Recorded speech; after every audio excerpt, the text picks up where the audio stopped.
Hello everyone, in this video I'm going to be showing you how to remove a screen and a keyboard from a Samsung NP300E5A laptop. Now notice I said remove, not replace.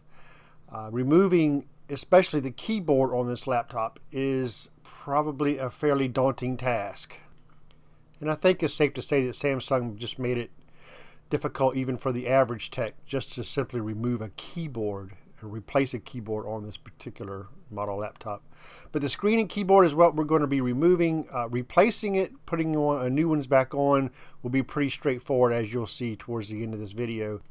Always remember that if you're not comfortable tackling this project yourself, you can always send or ship your laptop to me. You can find me at timscomputerfix.net. You can contact me there and we can make arrangements. Let's just get right into removing the screen here. On the left and right side at the bottom of the bezel around the screen, you'll see a little small tab that's glued. That's just covering two screws that needs to be removed. Again, there's one here on the left and one on the right. Keep track of your little tabs that are glued so you can put those back on when you replace the screen. But we'll go ahead and take these screws out of both sides here at the bottom. And then pretty common, removing the bezel, just basically working a pry tool, a plastic tool like a spudger to work your way around and unsnap the bezel from the screen is pretty straightforward here. Always being careful and gentle as you go, but that just unsnaps and removes. We'll fold it back here and get that out of the way. Nice and easy. Go like so. Yep, that's good. And then there are 4 screws shown here that we're going to remove. There are tabs that are attached to the screen that are holding it in place. So we'll remove these 4 screws shown here.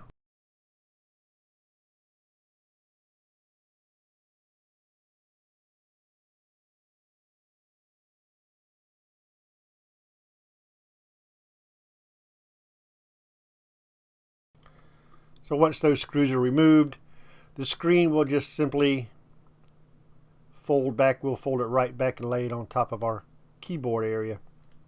So from there, it's just a matter of removing some tape here that is helping to hold the data cable in place. We'll be very gentle with that as usual. Pull back the tape, and then we'll disconnect this cable. And after that, our screen is free and clear. Now just simply reverse that process with your new screen and you'll have it. Now let's work on that pesky keyboard.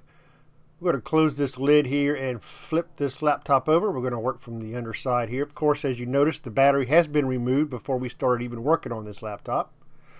But right here, we're just going to remove this back panel. 1 screw shown here. And this back panel kind of slides down, pops out, and we can remove it. And then we'll work on removing this hard drive here.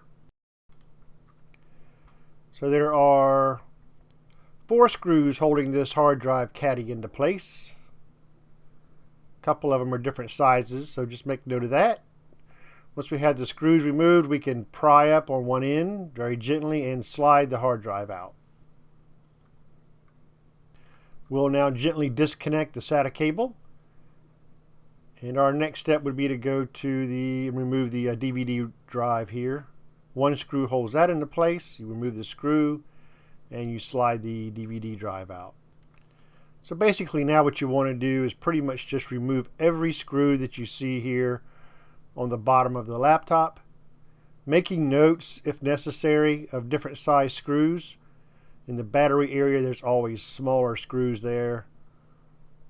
Pretty easy to remember, but just keep track. As long as you keep track of that, you're good.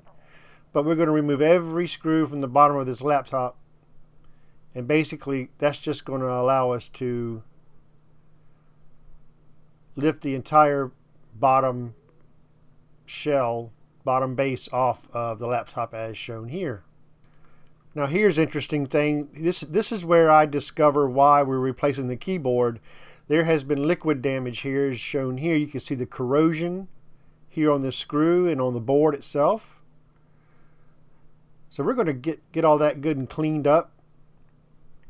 The laptop appears to be operating okay except for the keyboard issue there and the cracked screen. But anyway, from this point now we got to remove the motherboard. So there are several cables and connectors that we're going to have to remove. So any cables, ribbon cables, data cables, whatever you see here that needs to be disconnected, we need to do that. There are some small ones here. The antenna cables need to come off. Everything needs to be disconnected from the motherboard for us to remove it. And this is necessary to gain access to the keyboard. Now again, if it's easier for you just to take pictures as you go of these cables, please feel free to do so. Better to be safe than sorry. There are a few screws that are holding the motherboard down. We also want to make note of where those screws are, but we need to remove the screws that are holding the motherboard down. And then once we do that, we can gently lift the motherboard out. Got to get some of these cables kind of out of the way. Those will remain. And then we can lift this motherboard out, and that'll expose up. Looks like we found some more corrosion on this board on this side here. We're going to have to definitely get that cleaned up. Okay, what we're left with, there are these little black dots here that are being pointed out. These are actually plastic rivets that are holding the keyboard in place.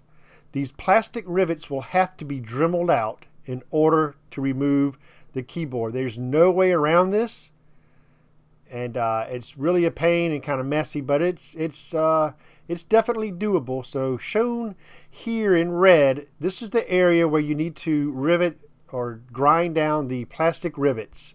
All of the other ones around that you do not need to do. So we'll just get started right now with that. So notice here I'm just using a little small Dremel tool. I've got a tip on the end that just has a round grinding ball on the end of it. And we're just going to take our time and go to each rivet and just pretty much just grind the head off of the rivet. Well, I'm not going to sit here and show you the whole thing. We'll kind of speed this up a bit. We'll speed this up.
Okay, even after you have all those rivets grinded down, we still have the task of taking off this flat bezel that kind of goes over the keyboard to kind of dress it up.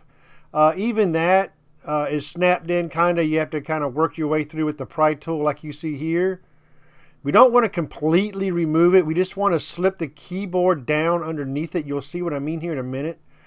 But you don't want to just rip this off. It's just a cover bezel type thing that lays over the keyboard here that kind of dresses it out. You'll see here in a second. You see how we're kind of pulling that off. That needs to stay. We'll keep that attached at the top edge of the palm rest. We'll keep it attached. We just need to get it remove enough of it to where we can kind of slide the keyboard out from under it. And you see how we're being really careful here. What a pain. It really is. But it can be done with some patience. So you'll see here how I'm using a tool here to kind of help unsnap this keyboard bezel here a little bit. But notice how we're not completely removing it. We want to keep the top part attached. I'm just kind of unsnapping it here a bit. And then now we're able to slide the keyboard out. Slide the keyboard right out like so. The ribbon cable will come through with it, and there you go. Our keyboard is now removed.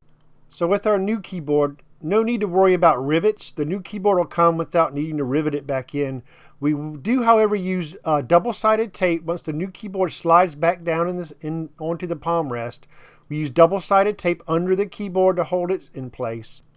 And when we go to put that keyboard bezel back on, that plastic dressing that goes over the keyboard, we just used a little bit of gel glue, super glue. It's the gel variety. Put small dabs of that throughout. Not too much, just dabs of it, and that'll help hold that keyboard bezel into place. No problem. Hey, I want to thank everyone for watching my video.